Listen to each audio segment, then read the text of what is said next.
महाराष्ट्राच्या राजकारणातील एक धडाडीचे नेतृत्व आणि राज्याचे उपमुख्यमंत्री अजित पवार यांचे सकाळी बारामती येथे विमान अपघातात निधन झाले आहे। बारामती विमानतळावर लँडिंग करत असताना त्यांच्या खासगी विमानाला भीषण अपघात झाला। या दुर्घटनेत विमानातील सर्व 6 जणांचा मृत्यू झाल्याची प्राथमिक माहिती समोर आली आहे। मिळालेल्या माहितीनुसार अजित पवार हे मुंबईहून बारामतीकडे एका निवडणूक प्रचार सभेसाठी निघाले होते। सकाळी 8:45च्या सुमारास बारामती विमानतळाच्या धावपट्टीवर विमान उतरत असताना वैमानिकांचे नियंत्रण सुटले। विमान धावपट्टीच्या जवळ असलेल्या शेतात कोसळले आणि क्षणात विमानाने पेट घेतला। नागरी उड्डाण मंत्रालय आणि DGCA ने या अपघातात विमानातील सर्व 6 जणांच्या मृत्यूची पुष्टी केली आहे। घटनेची माहिती मिळताच स्थानिक प्रशासन, पोलीस दल आणि अग्निशमन दल घटनास्थळी दाखल झाले। मात्र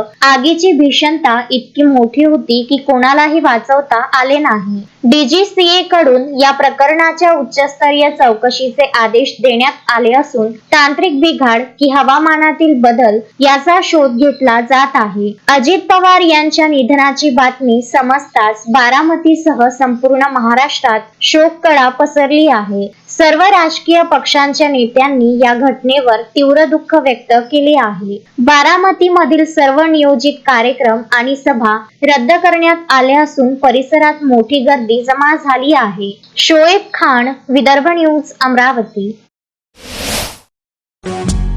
श्रद्धा फैमिली शॉपिंग में जाएंगे हम सभी, साड़ियों की नई डिजाइन देखो यहीं से लाएंगे।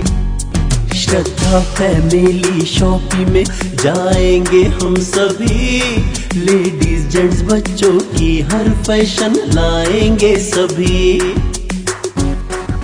फैशन के सफर में आप भी आगे ही आगे बढ़ते चलिए, क्योंकि बिजीलैंड का सबसे बड़ा आलीशान भव्य showroom Shraddha family shopping and mall, Busyland complex, Nandgaon Peth, Amravati.